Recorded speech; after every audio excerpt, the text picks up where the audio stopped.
Toute cette semaine, le Rwanda a commémoré les 30 ans du génocide des Tutsis. Mais vous ne vous êtes jamais demandé comment est-ce que ça a commencé réellement? On a l'impression que comme dans le 7 octobre en Israël, rien ne s'est passé avant et le président Paul Kagame fait tout pour stigmatiser la population Hutu. Et pour connaître la vérité, il faut aller fouiller dans le passé, bien avant le génocide de 1994. Car les Hutus ne se sont pas réveillés sans raison en se disant « on va commettre un génocide ». Cette vidéo ne va pas faire plaisir au président Kagame. Lancez le générique. Mbote Bandeko et bienvenue sur ma chaîne. Le sujet du jour est très sensible car nous allons parler de génocide. Au début, en 1994, on parlait de génocide rwandais. Mais le président Paul Kagame et l'élite Tutsi a fait en sorte que le monde entier change la narration en disant que c'est le génocide Tutsi, alors qu'il y a eu aussi des Hutus qui ont été décimés durant ce génocide. Mais dans cette vidéo, on va plutôt parler comment est-ce que ça a commencé. Pourquoi les Hutus avaient tant de haine pour aller commettre un génocide envers les Tutsis? Et là, la réponse ne se trouve pas au Rwanda, mais elle se trouve au Burundi, le pays voisin. D'abord, pour bien comprendre la situation, il faut savoir que les Tutsis rwandais ne sont pas originaires du Rwanda, ce sont des Nilotiques. Donc ce sont les peuples qui sont descendus du Nil et qui sont arrivés jusqu'à la région des Grands Lacs. Plusieurs siècles passés, et ils ont trouvé les peuples bantous qui sont originaires de toute l'Afrique centrale, donc les Hutus qui étaient présents. Et ils ont commencé à cohabiter ensemble. Le commerce d'esclaves par les Arabo-Swahili a pu favoriser la migration de peuples nilo-sahariens depuis le Sud-Soudan, dans la première moitié du deuxième millénaire. C'est l'origine des Maasai, entre autres. Mais ça, on va mettre de côté et on va revenir en 1972. En 1972, au Burundi, il y a eu un génocide des Hutus commis par les Tutsis. La répression s'abat sur les Hutus dans tout le pays. Les élites sont visées, cadres, enseignants, mais aussi collégiens. Entre 100 000 et 300 000 personnes mourront en 2 mois, selon les estimations. Et dans la région, ça fait des siècles et des siècles, ce sont les Tutsis qui dirigent et qui commandent, malgré que c'est un peuple qui était venu d'ailleurs. Avant la colonisation, il y a des histoires qui expliquent que lorsque les Tutsis sont arrivés, leur élite a fait en sorte d'assassiner et d'empoisonner les leaders Hutus et ont pris le contrôle de la région, empêchant les Hutus d'accéder à toute autre fonction. Et cela depuis plusieurs siècles. Et c'est déjà la base du problème. En avril 1972, en représailles contre les groupes armés Hutus, qui s'étaient formés justement contre l'oligarchie Tutsi, l'élite Tutsi, le gouvernement Tutsi, a ordonné un génocide. Le crime de génocide a été commis contre les Bahutus du Burundi en 1972-1973. On estime entre 200 000 et 300 000 Hutus qui ont été massacrés pendant 3 mois. Mais lorsque vous parlez de ça à l'élite Tutsi aujourd'hui, ils essayent de masquer en disant que ce n'était pas un génocide, mais un éliticide. Un éliticide, qu'est-ce que ça veut dire? Il n'y a pas eu génocide, il y a eu élitocide, c'est-à-dire élimination de l'élite. S'il y avait eu génocide, je pense que ces orphelins de 72 n'auraient pas survécu. C'est l'élimination de l'élite d'un peuple. Mais comme les Tutsis étaient minoritaires au Burundi, c'était très difficile de commettre directement un génocide. Alors ils l'ont fait par étapes en commençant par un éliticide. Ils sont allés massacrer les jeunes dans les universités et tous les hauts fonctionnaires. Et lorsque vous éliminez l'élite d'un peuple, donc les universitaires, les hauts fonctionnaires, vous les empêchez d'accéder à des hauts postes, ce qui permet à l'ethnie dominante de continuer à écraser les autres. Donc retenez bien ça, 1972, le 29 avril, et vous ne verrez aucun dirigeant européen aller ou américain aller pour des commémorations de ce génocide. Pourquoi? Posez-vous les bonnes questions. Ils sont tous au Rwanda pour le génocide des Tutsis, mais ils n'en ont rien à foutre du génocide des Hutus qui a été commis 20 ans avant. Et après ce génocide-là, les Tutsis au Burundi ont continué à diriger le pays de main de fer, obligeant les Hutus à se soumettre. Rentrée scolaire un lundi matin de septembre dans le plus grand collège de la capitale. Combien y a-t-il de Hutus et de Tutsis parmi ces élèves? Il nous sera impossible de le savoir. Pour la plupart étrangers, leurs professeurs ne veulent pas risquer l'expulsion et ne parlent pas. Pourtant, parmi ces professeurs, il y en a qui savent. Beaucoup de leurs élèves disparurent simplement parce qu'ils étaient Hutus. Qu'en est-il aujourd'hui? Les enfants de la minorité Tutsi ont-ils plus facilement accès aux études supérieures que ceux de la majorité Hutu?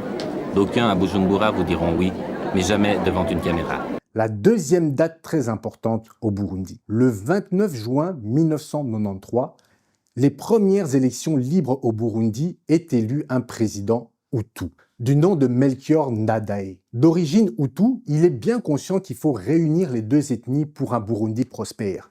Alors qu'est-ce qu'il fait? Il nomme comme Premier ministre une femme d'origine Tutsi, la première femme Premier ministre du Burundi. À l'issue des élections présidentielles de juin 1993, Melchior Ndadaye, candidat d'Ifrodébou, a remporté la victoire et est devenu premier président du Burundi démocratiquement élu. À son investiture, le président Ndadaye a annoncé aux Burundais qu'il allait organiser un Burundi nouveau, un Burundi caractérisé par une sécurité pour tous, une justice pour tous, une liberté et une dignité pour tous. Et tenez-vous bien, une centaine de jours plus tard, le 21 octobre 1993, il fut assassiné par l'élite Tutsi. Après 3 mois de fonction, le président Melchior Ndadaye est assassiné. C'était le 21 octobre 1993 avec d'autres hautes personnalités du pays. Et cela malgré les efforts du président d'avoir mis un premier ministre Tutsi. S'ensuivra une guerre civile où les Tutsis ont recommencé à tuer l'élite Hutu. Notons qu'après ce drame, des massacres de population se sont produits à travers toutes les provinces. Notamment le président de l'Assemblée nationale qui était Hutu fut assassiné afin que l'élite Tutsi puisse reprendre le contrôle du gouvernement et encore assouvir les Hutus. Entre-temps, pendant que les Hutus étaient maltraités, au Rwanda voisin qui était dirigé par des Hutus et qui faisait face aussi à des groupes armés Tutsi, dont l'un des leaders n'est autre que Paul Kagame. Paul Kagame qui n'a pas grandi au Rwanda, car lorsque les Hutus ont pris le contrôle au Rwanda, lui, issu de la famille royale, s'est exilé. Ensuite, il allait faire sa formation au Ouganda. Ouganda, on en parlera dans une autre vidéo. Le Ouganda qu'il a envoyé faire sa formation aux États-Unis. Paul Kagame naît en 1957 au Rwanda. À cette époque, le pays est encore sous tutelle belge et la société rwandaise est divisée administrativement selon 2 ethnies, les Tutsis d'un côté, dont fait partie la famille de Kagame, et les Hutus de l'autre. Fruit de l'administration coloniale, cette division a permis une inégalité de traitement entre les Tutsis, considérés comme l'élite de la nation, et les Hutus, qui représentaient alors 85% des Rwandais. Quand les Hutus prennent le pouvoir au début des années 1960, Paul Kagame et sa famille, tout comme 350 000 autres Tutsis, fuient vers l'Ouganda. Il y grandit et lorsqu'il a une vingtaine d'années, s'enrôle dans le Front patriotique rwandais, FPR, un mouvement politico-militaire de réfugiés Tutsis en Ouganda qui revendique notamment leur retour au Rwanda. Il en devient le leader en 1990. Il revient en faisant une rébellion contre les Hutus au Rwanda. Vous voyez les dates, on est en 1993. Qu'est-ce qui arrive en 1994? Le président Habyarimana, après avoir signé un accord de paix avec les Tutsis, se fait abattre en plein air par les soldats de Kagame. Tutsis. Le 6 avril 1994, l'avion transportant le président rwandais Juvenal Habyarimana est abattu. Un événement qui marque le point de départ du génocide des Tutsis. En 3 mois, 800 000 Tutsis sont systématiquement massacrés jusqu'à la prise de pouvoir du FPR, toujours dirigé par Kagame.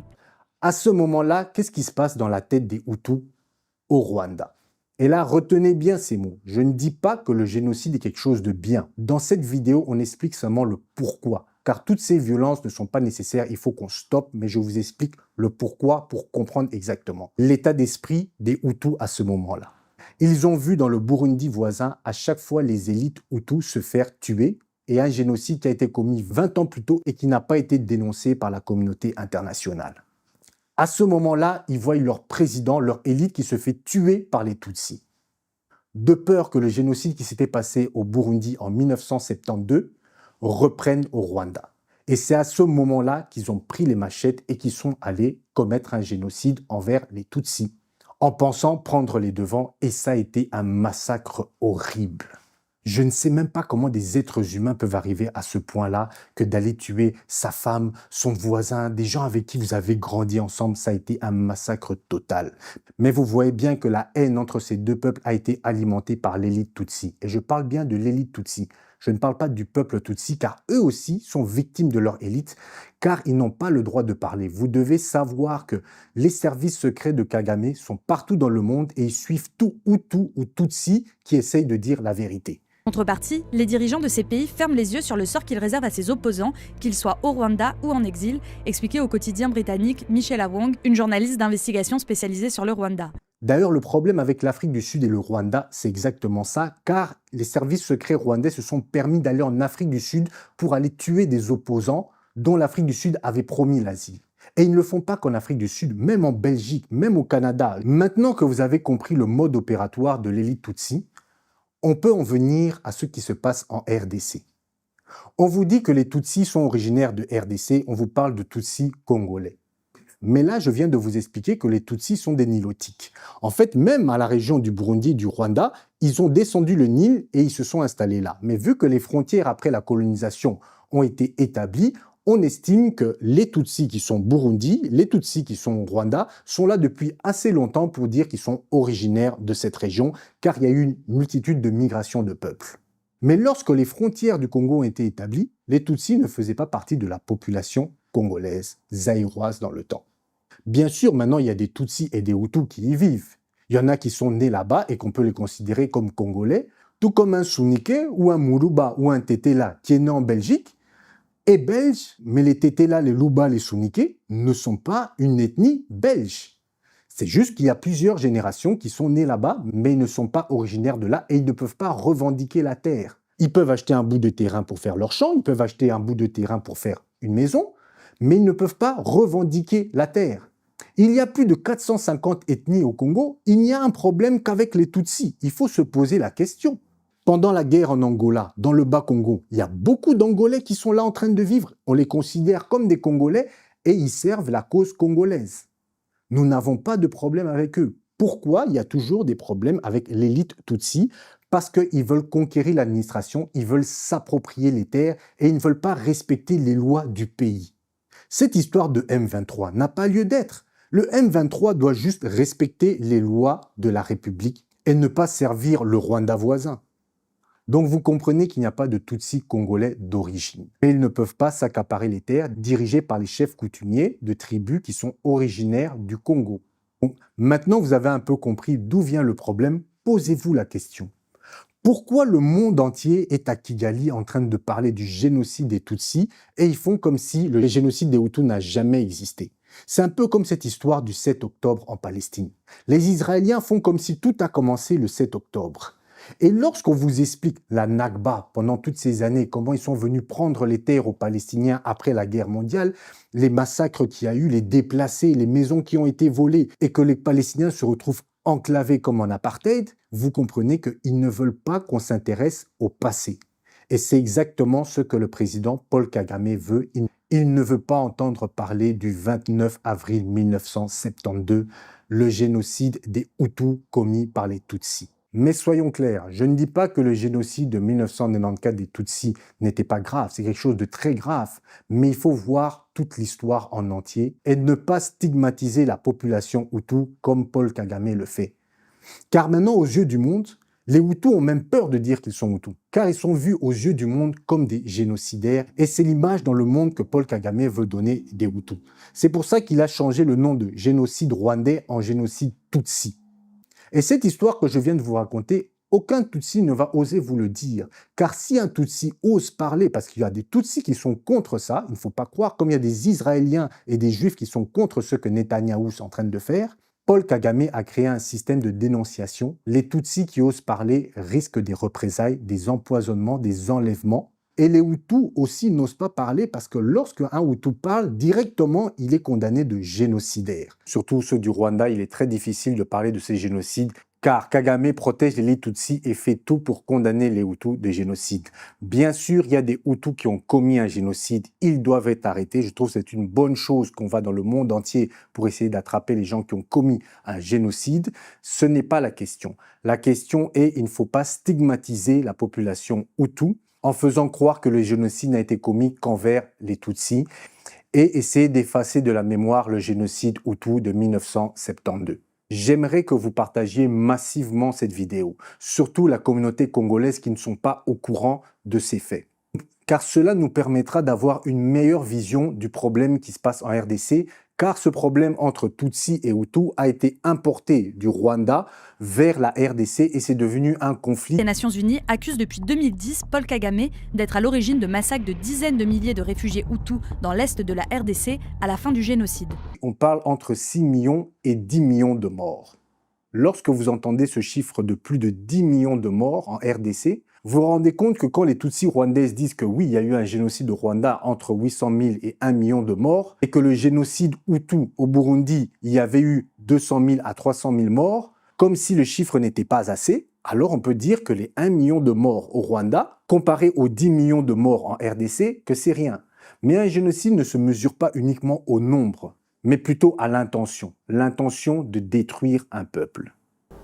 Les événements du 29 avril 1972 n'ont pas épargné. Et ce qu'on pouvait supposer très de telle et telle ethnie. Car c'est un programme, effectivement, de génocide. Un programme qui a frappé les enfants, un programme qui a frappé les femmes enceintes, un programme qui a frappé les vieillards, qui les a fait brûler dans leurs cases. Ce n'était pas un programme politique, c'était un programme de génocide. Donc, en ce qui concerne les Hutus et les Tutsis, donc vous voyez que ça fait des siècles que les Tutsis, en arrivant, ont assassiné des leaders Hutus depuis des siècles, des rois, et ont pris le contrôle pendant des siècles, et ont créé les castes, et les Hutus étaient en bas des classes, c'était presque de l'esclavage, il y avait des terres qui étaient retirées aux Hutus, et ça durait pendant des siècles.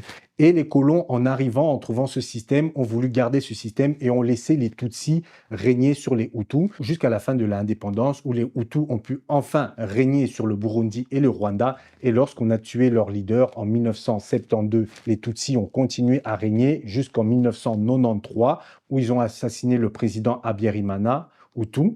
Et c'est là que ça a déclenché le génocide des Tutsis, parce que les Hutus ont eu peur de revenir dans ce temps-là où les Tutsis les avaient mis en servitude. Et lorsqu'ils avaient voulu réclamer, les Tutsis les avaient réprimés de façon très sévère avec un génocide en 1972 dont la communauté internationale ne parle pas. Et donc, j'aimerais que le 29 avril, vous regardez un peu les informations, si on parlera de ce génocide ou pas, si les télévisions occidentales vont en faire part. Merci d'avoir suivi cette vidéo. Je voudrais préciser que c'était un concentré, car l'histoire est beaucoup plus complexe. Donc, je vous conseille d'aller vous-même vous informer pour avoir encore les détails après ce que je vous ai donné comme information. Ensuite, je voudrais remercier mes donateurs. Vraiment, sincèrement, merci pour la cagnotte GoFundMe que j'ai organisée pour l'achat d'une caméra professionnelle du cinéma afin de raconter nous-mêmes nos propres histoires. Donc, je voulais que ce soit financé par la communauté au lieu que je demande des subsides à d'autres communautés, que ce soit fait dans notre communauté, entre nous. Et la levée de fonds a commencé, même si c'est un peu timide au début, mais je garde l'espoir, nous allons y arriver. Comme ça, nous pourrons raconter nos propres histoires. Et vous vous rendez compte, avec les sujets dont je traite, il est très difficile d'aller demander des subsides et que les grandes maisons de production acceptent ce genre d'histoire qui est dans l'intérêt de l'Afrique, mais pas toujours dans leurs intérêts à eux. Pour couronner le tout, en moins de 6 mois, on approche déjà les 50 000 abonnés, donc on y est presque.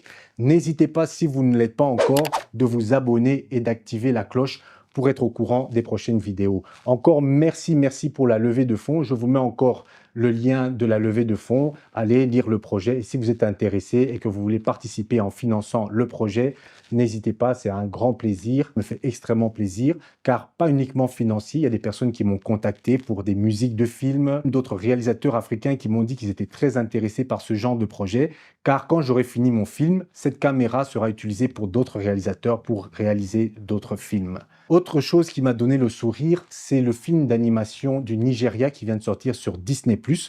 Ce qui prouve qu'il commence à avoir des maisons de production africaines. Les Nigérians, ils ont compris ça depuis longtemps. Ils financent eux-mêmes leurs propres histoires, leurs propres films. Et ils sont arrivés à un niveau où le reste du monde commence à s'intéresser à leurs histoires. Et dans ce dessin animé, enfin ce film d'animation, c'est des histoires africaines écrites par des Africains. Et c'est ça qu'on cherche.